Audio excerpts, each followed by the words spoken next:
नमस्कार दोस्तों, एनएस ज्योतिष में आपका फिर से स्वागत है। आज हम बात करेंगे कन्या लग्न यानी कि वर्गो एस्टेंडेंट का अप्रैल 2024 का महीना कैसा रहेगा, ये हम लोग जानने का प्रयास करेंगे। अगर आपने कन्या लग्न का मार्च 2024 का मासिक फलादेश एवं उपाय नहीं देखा है तो ऊपर दिए हुए आई बटन पर क्लिक करें। देखिए, ये वाला जो भाव होता है ना, इस भाव को लग्न भाव कहते हैं और इस भाव पे अगर 6 नंबर लिखा हुआ है तो ये कन्या लग्न वाले जातकों की पत्रिका है। आइए देखते हैं शुरुआती तौर पे कौन कौन से ग्रह आपके किस किस भाव में बैठे हुए हैं। तो केतु आपके लग्न पे बैठे हुए हैं, चंद्रमा आपके चौथे भाव में बैठे हुए हैं, मंगल शनि आपके छठवें भाव में बैठे हुए हैं, राहु सूर्य और शुक्र आपके 7वें भाव में बैठे हुए हैं, गुरु बुध आपके 8वें भाव में बैठे हुए हैं। देखिए, यहाँ लग्न पे आपके केतु विराजमान है और मंगल की दृष्टि आपके लग्न पे पड़ रही है 15 मार्च 2024 से, और आपके लग्न के जो स्वामी है वो विराजमान है आपके 8वें भाव पे। देखिए, मंगल की दृष्टि चूंकि आपके लग्न पे 15 मार्च से पड़ने लगी तो यहाँ पे आपको क्रोध ज्यादा आ रहा होगा और आपको आपके क्रोध पे नियंत्रण रखना है। और आपके लग्न के जो स्वामी है वो आपके विराजमान है आपके 8वें भाव में 25 फरवरी से लेकर के 8 अप्रैल तक।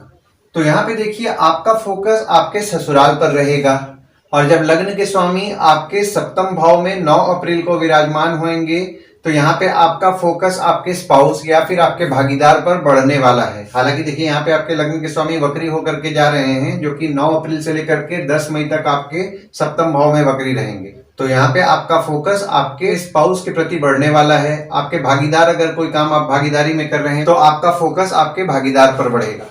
दूसरे भाव में आपके कोई ग्रह नहीं है, पर यहाँ पे देखिए गुरु की दृष्टि पड़ रही है और मंगल की दृष्टि पड़ने लगी 23 अप्रैल से, और आपके दूसरे भाव के जो स्वामी हैं वो विराजमान है आपके 7वें भाव पे। देखिए, दूसरा भाव जो होता है ना वो होता है आपके वाणी, कुटुंब, कोष का होता है।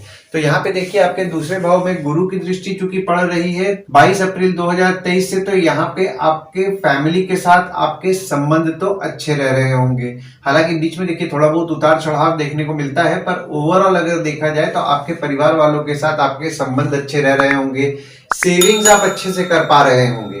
और आपके देखिए यहाँ पे मंगल की दृष्टि पड़ने लगी 23 अप्रैल से, तो 23 अप्रैल से आपके परिवार के सदस्यों को क्रोध ज्यादा आने वाला है। और यहाँ पे देखिए, आपको क्रोध आएगा, आपके परिवार के सदस्यों में क्रोध बढ़ेगा, तो यहाँ पे विवाद के योग बन रहे हैं आपके परिवार वालों से। और आपके दूसरे भाव के स्वामी आपके 7वें भाव में 31 मार्च से लेकर के 23 अप्रैल तक विराजमान है। देखिए, यहाँ पे आपकी जो स्पाउस होती है ना, वो आपका धन संग्रह करने में मदद करने वाली है 31 मार्च से लेकर के 23 अप्रैल तक। अगर आप कोई काम भागीदारी में कर रहे हैं तो आपका भागीदार आपका सेविंग्स करने में मदद करेगा, यानी कि आपको बिजनेस में, आपके कारोबार में आपको कुछ ऐसा फायदा हो सकता है जिसके द्वारा आपके भागीदारी के द्वारा आपको लाभ हुए। और वहीं जब आपके दूसरे भाव के स्वामी आपके 8वें भाव में विराजमान होंगे 24 अप्रैल से, तो यहाँ पे आपके परिवार के सदस्यों की तबियत बिगड़ेगी और यहाँ पे आपके धन हानि के योग बन रहे हैं और अचानक धन लाभ के भी योग बन रहे हैं। जो लोग लॉटरी या सट्टा से संबंधित काम करते हैं ना, उनको इस समय लाभ होगा, खासकर 24 अप्रैल से। तीसरे भाव में आपके कोई ग्रह नहीं है, पर यहाँ पे देखिए शनि की दृष्टि आपके तीसरे भाव में पड़ रही है और आपके तीसरे भाव के स्वामी आपके 6वें भाव में विराजमान है। देखिए, तीसरा भाव जो होता है ना, वो होता है आपके स्वयं के पराक्रम, धैर्य का होता है, छोटे भाई बहन का होता है, पड़ोसी का होता है, डेली के प्रवास का होता है। तो यहाँ पे देखिए, आपके पराक्रम में कहीं ना कहीं आप कमी महसूस कर रहे होंगे 17 जनवरी 2023 से। आपके छोटे भाई बहन हो गए, पड़ोसी हो गए, उनसे भी आपके रिलेशंस में थोड़ा बहुत मन मुटाव हो रहा होगा। पर यहाँ पे देखिए, आपके तीसरे भाव के स्वामी आपके 6वें भाव में विराजमान हो रहे हैं 15 मार्च से लेकर के 22 अप्रैल तक। तो आपके शत्रु हो गए, कॉम्पिटिटर हो गए, उनसे आपको हिम्मत मिलेगी। और यहाँ पे आपको गले में दर्द की समस्या भी हो सकती है।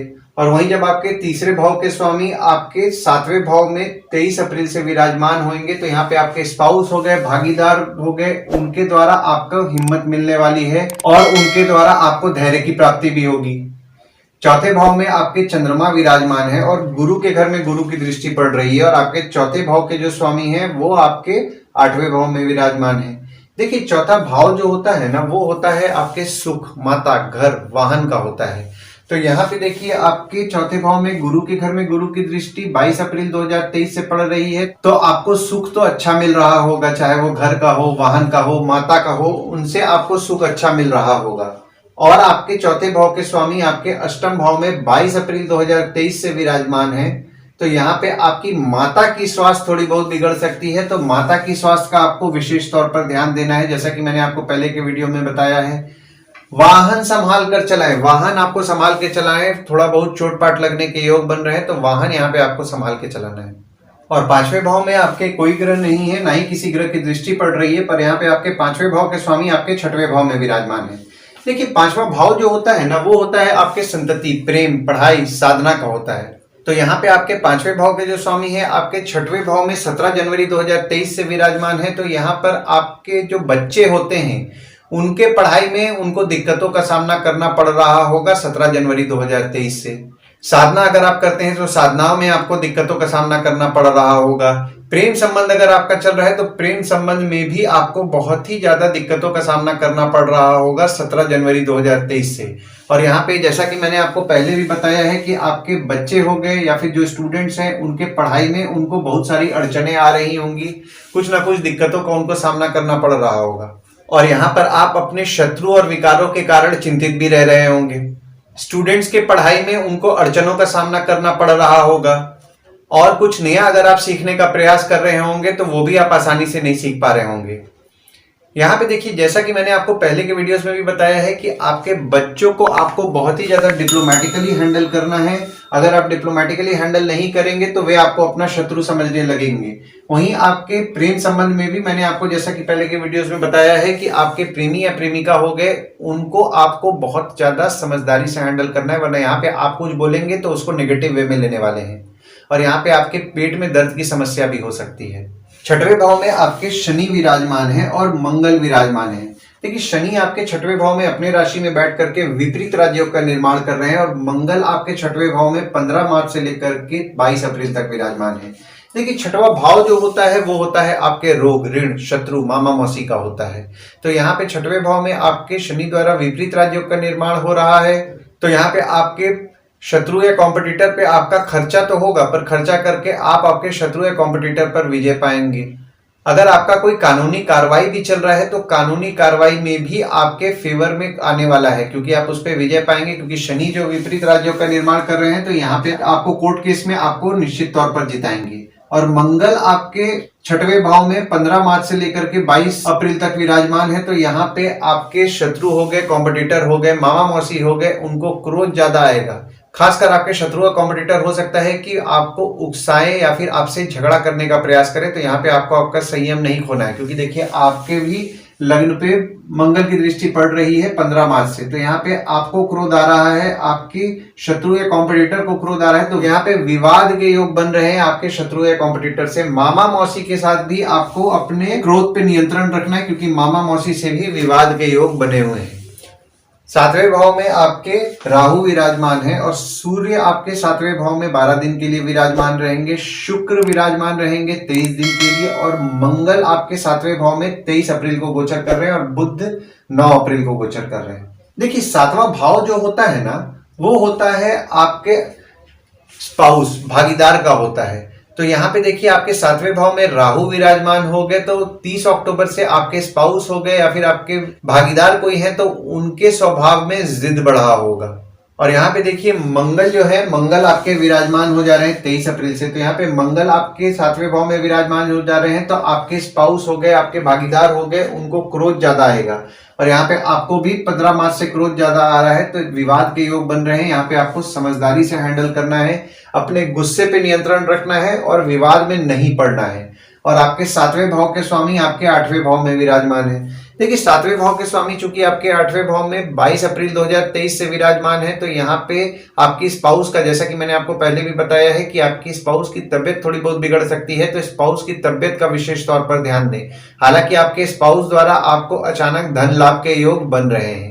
और जो सूर्य विराजमान हो रहे हैं वो आपके 12वें भाव के स्वामी हैं, जो कि आपके 7वें भाव में विराजमान हो रहे हैं। तो आपके स्पाउस हो गए, आपके भागीदार हो गए, उनपे आपका खर्च बढ़ेगा 14 मार्च से लेकर के 12 अप्रैल तक।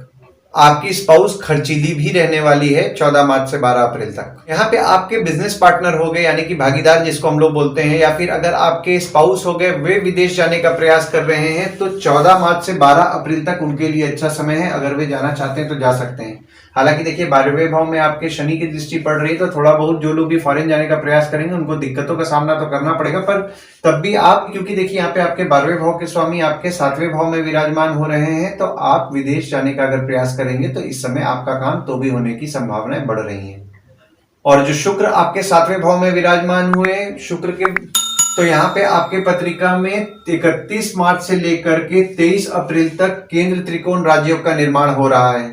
8वें भाव में आपके गुरु विराजमान है और बुध विराजमान है। हालांकि गुरु तो देखिए यहाँ पे आपके 22 अप्रैल से विराजमान है और बुध जो विराजमान है वो विराजमान है आपके 25 मार्च से लेकर के 8 अप्रैल तक, और सूर्य 13 अप्रैल को विराजमान हो रहे हैं और शुक्र 24 अप्रैल को विराजमान हो रहे हैं। और यहाँ पे देखिए शनि की नीच की दृष्टि भी आपके 8वें भाव में पड़ रही है और आपके 8वें भाव के स्वामी आपके 6वें भाव में विराजमान होकर के विपरीत राजयोग का निर्माण कर रहे हैं 15 मार्च से लेकर के 22 अप्रैल तक। देखिए 8वां भाव जो होता है ना वो होता है आपके आयु, जीवन, मृत्यु, अचानक धन लाभ का होता है, ससुराल का होता है। तो देखिए आपके 8वें भाव के स्वामी आपके 6वें भाव में विराजमान हो गए 15 मार्च से लेकर के 22 अप्रैल तक। यहाँ पे आप आपके शत्रु या कॉम्पिटिटर जो होते हैं उनका वे आप नाश करेंगे, क्योंकि देखिए यहाँ पे आपको, जैसा कि मैंने आपको बताया, शनि द्वारा भी विपरीत राजयोग का निर्माण हो रहा है और मंगल द्वारा भी विपरीत राजयोग का निर्माण हो रहा है। तो यहाँ पे आप अपने शत्रु या कॉम्पिटिटर का तो निश्चित तौर पर नाश करने वाले हैं। और अगर आपको कोई छोटी मोटी बीमारी हो रही है तो उसमें भी आपको सुधार देखने के लिए 15 मार्च से 22 अप्रैल के बीच में मिलेगा। और यहाँ पे आपके 8वें भाव में आपके गुरु भी विराजमान है और शनि की नीच की दृष्टि पड़ रही है, तो आपके ससुराल वालों से आपके मतभेद और मनमुटाव चल रहे होंगे। हालांकि देखिए यहाँ पे जो गुरु आपके विराजमान हुए आपके 8वें भाव में, तो आपके आयु के लिए तो ये निश्चित तौर पर अच्छा है, और शनि की दृष्टि पड़ रही है उससे भी आपका आयु अच्छा रहेगा। यहाँ पे देखिए जब सूर्य आपके 8वें भाव में 13 अप्रैल को विराजमान हो रहे हैं ना, तो सूर्य द्वारा आपके पत्रिका में विपरीत राजयोग का निर्माण हो रहा है। तो देखिए एक तो शनि द्वारा विपरीत राजयोग का निर्माण हो गया, मंगल द्वारा भी आपकी पत्रिका में विपरीत राजयोग का निर्माण हो रहा है, और यहाँ पे सूर्य द्वारा भी आपके पत्रिका में विपरीत राजयोग का निर्माण 13 अप्रैल से हो रहा है। तो यहाँ पर आप 13 अप्रैल से खर्च कम करेंगे। जो लोग विदेश जाने का प्रयास कर रहे हैं ना, उनको थोड़ा बहुत बाधा बढ़ने वाला है 13 अप्रैल से। देखिए यहाँ पे 13 अप्रैल से जो आपके पत्रिका में विपरीत राज्यों का निर्माण हो रहा है ना, तो यहाँ पे आपका पैसा खर्च होगा, पर यहाँ पे पैसा खर्च करके आप जो भी हासिल करना चाहते हैं वो आप हासिल कर पाएंगे। 9वें भाव में आपके कोई ग्रह नहीं है, पर यहाँ पे देखिए मंगल की दृष्टि आपके 9वें भाव में पड़ रही है और आपके 9वें भाव के स्वामी आपके 7वें भाव में विराजमान है। देखिए 9वें भाव के स्वामी चूंकि आपके 7वें भाव में विराजमान हो रहे हैं, तो यहाँ पे आपके शुक्र द्वारा राजयोग का निर्माण हो रहा है, और आपका 9वां भाव जो होता है वो होता है आपके भाग्य, धर्म, जीजा, साली, साला, छोटे भाई के स्पाउस का होता है। तो यहाँ पे आपके 9वें भाव के स्वामी चूंकि आपके 7वें भाव में विराजमान है, तो यहाँ पे 31 मार्च से लेकर के 23 अप्रैल तक आपके स्पाउस हो गए या फिर आपके भागीदार हो गए, उनके द्वारा आपका भाग्योदय होगा, यानी कि वे आपके लिए लकी रहेंगे। और जब आपके 9वें भाव के स्वामी आपके 8वें भाव में 24 अप्रैल से विराजमान होंगे, तो यहाँ पर आप अपने भाग्य में कमी महसूस करेंगे 24 अप्रैल से। देखिए यहाँ पर आपके जीजा हो गए, साली, साला, छोटे भाई की स्पाउस हो गए, उनकी थोड़ी बहुत तबियत बिगड़ सकती है 24 अप्रैल से। 10वें भाव में आपके कोई ग्रह नहीं है, पर यहाँ पे देखिए मंगल की दृष्टि पड़ने लगी 23 अप्रैल से, और आपके 10वें भाव के जो स्वामी हैं वो विराजमान हो रहे हैं आपके 8वें भाव में। देखिए 10वां भाव जो होता है वो होता है आपके बॉस, पिता, काम, ऑफिस का होता है। तो यहाँ पे देखिए 10वां भाव में मंगल की दृष्टि पड़ने लगी 23 अप्रैल से, तो यहाँ पे आपके बॉस हो गए, पिता हो गए, उनको क्रोध ज्यादा आएगा। और आपके 10वें भाव के स्वामी आपके 8वें भाव में 25 मार्च से लेकर के 8 अप्रैल तक विराजमान है, तो पिता की स्वास्थ्य थोड़ी बहुत बिगड़ सकती है, तो पिता की स्वास्थ्य का विशेष तौर पर ध्यान दें। काम में आपके बाधाएं उत्पन्न होंगी 25 मार्च से लेकर के 8 अप्रैल तक। हो सकता है कोई काम आप करने का प्रयास कर रहे हो तो वो आधा अधूरा ही छूट जाए। और जब आपके देखिए 10वें भाव के स्वामी आपके 7वें भाव में वक्री होकर के 9 अप्रैल को विराजमान होंगे, तो यहाँ पे अगर आपका कोई काम आप भागीदारी से कर रहे हैं तो आपको अच्छा फायदा होगा। अगर आप अपना काम कोई स्पाउस के साथ भी अगर आप अपने कर रहे हैं, यानी कि आपकी स्पाउस आपके काम में मदद कर रही है, तो उस आपको ये समय जो रहेगा खासकर 9 अप्रैल से जब बुध वक्री होकर के जाएंगे, तो आपका स्पाउस द्वारा आपको काम में अच्छा रिजल्ट मिलेगा। और यहाँ पे आपको अच्छा यश भी मिलेगा। 11वें भाव में आपके कोई ग्रह नहीं है, ना ही किसी ग्रह की दृष्टि पड़ रही है, पर आपका 11वां भाव जो है वो कर्क का है, जिसके स्वामी चंद्रमा है, और चंद्रमा आपके चौथे भाव में 1, 2, 27, 28 और 29 तारीख को विराजमान है। देखिए 11वां भाव जो होता है ना, वो होता है आपके आय यानी कि इनकम का होता है, दोस्त पहचान के लोग, कम्युनिकेशन का होता है। और आपके 11वें भाव के स्वामी देखिए यहाँ पे 1, 2, 27, 28 और 29 तारीख को आपके चौथे भाव में विराजमान हो रहे हैं। तो यहाँ पे जो लोग घर और वाहन से संबंधित काम करते हैं, ट्रांसपोर्ट से संबंधित काम करते हैं, जैसे कि फ्लैट्स को ब्रोकरेज का काम करना, फ्लैट सेलिंग या फिर बाइंग से रिलेटेड काम करना ब्रोकरेज में, प्रॉपर्टी को रेंट से इनकम आपका आने का काम हो गया, या फिर आपका कार डिटेलिंग, कार एसेसरीज या कोई भी घर वाहन से संबंधित अगर आप काम करते हैं तो आपको इस दिन अच्छा लाभ होगा 1, 2, 27, 28 और 29 तारीख को, क्योंकि आपके 11वें भाव के स्वामी आपके चतुर्थ भाव में विराजमान हो रहे हैं। और वहीं जब आपके 11वें भाव के स्वामी आपके 11वें भाव में 16 और 17 तारीख को विराजमान होंगे तो यहाँ पे चंद्रमा द्वारा बहुत ही शुभ योग का निर्माण हो रहा है। आपके दोस्त हो गए, पहचान के लोग हो गए, कम्युनिकेशन हो गया, इनसे आपको अच्छा लाभ होगा 16 और 17 तारीख को। 12वें भाव में आपके कोई ग्रह नहीं है, पर यहाँ पे देखिए शनि की दृष्टि पड़ रही है, गुरु की दृष्टि पड़ रही है और मंगल की दृष्टि आपके 12वें भाव में पड़ रही है। हालांकि मंगल की दृष्टि 15 मार्च से लेकर के 22 अप्रैल तक ही पड़ रही है। और आपके 12वें भाव के स्वामी, जैसा कि मैंने आपको बताया, आपके 7वें भाव में विराजमान है। देखिए 12वां भाव जो होता है ना, वो होता है आपके खर्च, जेल, फॉरेन, हॉस्पिटल, मोक्ष का होता है। तो यहाँ पे देखिए आपके 12वें भाव में शनि की दृष्टि पड़ रही है और गुरु की दृष्टि पड़ रही है। तो यहाँ पे देखिए आपका अचानक ना हॉस्पिटलाइजेशन हो गया या फिर दवाई हो गया, इस पे आपका खर्च बढ़ेगा। हालांकि देखिए शनि की दृष्टि पड़ रही है तो वो कंट्रोल करेंगे आपका, यानी कि आपका जो हॉस्पिटल्स पे खर्च हो रहा है उसको कहीं ना कहीं नियंत्रण में लाने का प्रयास करेंगे। और यहाँ पे जब देखिए शनि आपके अस्त हुए थे पिछले महीना में 17 फरवरी से लेकर के 22 मार्च के बीच में, तो यहाँ पे आपका हॉस्पिटल हो गया, रोग हो गया, या फिर आपका खर्च आपका बढ़ा होगा। और आपके 12वें भाव के स्वामी आपके सप्तम भाव में विराजमान है 14 मार्च से लेकर के 12 अप्रैल तक। तो यहाँ पे जैसा कि मैंने आपको पहले भी बताया है, आपके स्पाउस या फिर आपके भागीदार जो होंगे वे खर्चीले रहेंगे। अगर वे बाहर जाने का प्रयास कर रहे हैं तो उनके लिए 14 मार्च से लेकर के 12 अप्रैल तक अच्छा समय है। और यहाँ पे आपका आपके स्पाउस या भागीदार के लिए कुछ आपका खर्च भी बढ़ेगा। और वहीं जब आपके 12वें भाव के स्वामी आपके अष्टम भाव में 13 अप्रैल से विराजमान होंगे, तो जैसा कि मैंने आपको बताया कि यहाँ पे आपका खर्च आप कम करने का प्रयास करेंगे 13 अप्रैल से। जो लोग विदेश जाने का प्रयास कर रहे हैं उनको थोड़ी बहुत बाधाओं का सामना करना पड़ेगा। और यहाँ पे देखिए आपके मंगल भी आपके दृष्टि डाल रहे हैं 15 मार्च से लेकर के 22 अप्रैल तक। तो यहाँ पे देखिए कोई भी अगर आपका झगड़ा या विवाद होता है ना, तो कोशिश कीजिए विवाद से बचें, कानूनी मामलों से बचें, क्योंकि देखिए शनि की दृष्टि पड़ रही है, मंगल की दृष्टि पड़ रही है और गुरु की दृष्टि भी आपके पड़ रही है। तो यहाँ पे आपके ऊपर कानूनी मामले हो सकते हैं, तो कानूनी मामलों से आपको बचना है। आइए गुड डेट्स और बैड डेट्स के बारे में जान लेते हैं। तो गुड डेट्स वो डेट्स हो जाते हैं जिस दिन अगर आप कोई नया काम शुरू करना चाहें, कोई कंपनी के साथ आपका एग्रीमेंट हो रहा है, कोई कंपनी में आपके ज्वाइनिंग हो रहा है, या फिर अगर आप कहीं बाहर जाने का भी प्लान कर रहे हैं, तो इस डेट्स को आप कंसीडर कर सकते हैं। तो डेट्स हो जाते हैं 3 तारीख, 4 तारीख, 7 तारीख, 8 तारीख, 11 तारीख, 12 तारीख, 16 तारीख, 17 तारीख और 30 तारीख। वहीं बैड डेट्स में अगर आप कहीं बाहर जाने का प्लान कर रहे हैं, कोई कंपनी में आपके एग्रीमेंट हो रहा है, कोई कंपनी में आपकी ज्वाइनिंग हो रहा है, या फिर अगर आप कोई नया सामान भी खरीदना चाह रहे हैं, तो इस डेट्स को आप अवॉइड कीजिए। तो डेट्स हो जाते हैं 5 तारीख, 6 तारीख, 9 तारीख, 10 तारीख, 18 से 20 तारीख, 23 से 25 तारीख। इस डेट्स को आप कहीं लिख के रख लीजिए ताकि आपके ध्यान में रहे। और आपका नवम भाव जो है वो शुक्र का है, तो अगर आप देवी की पूजा कर रहे हैं और शुक्रवार के दिन देवी के मंदिर जा रहे हैं तो आपको अच्छा लाभ होगा। और अगर आप इस महीने में गणपति मंदिर जा रहे हैं, बजरंग बली के मंदिर जा रहे हैं, तो आपको अच्छा फायदा होगा। आप हनुमान चालीसा, बजरंग बाण, सुंदरकांड या फिर अगर आप ओम गणपते नमः का जाप भी कर रहे हैं तो आपको अच्छा लाभ होगा। आशा करता हूं इस वीडियो में दी हुई जानकारी आपको पसंद आई होगी। अगर आप हमें YouTube पे देख रहे हैं और ये वीडियो आपको पसंद आया हो तो इस वीडियो को लाइक कीजिए, चैनल को सब्सक्राइब कीजिए और नोटिफिकेशन बेल जरूर दबाइए। और अगर आप हमें Facebook पेज पे देख रहे हैं तो Facebook पेज को लाइक कीजिए और फॉलो कीजिए। धन्यवाद दोस्तों, कल फिर मिलेंगे एक नए वीडियो के साथ।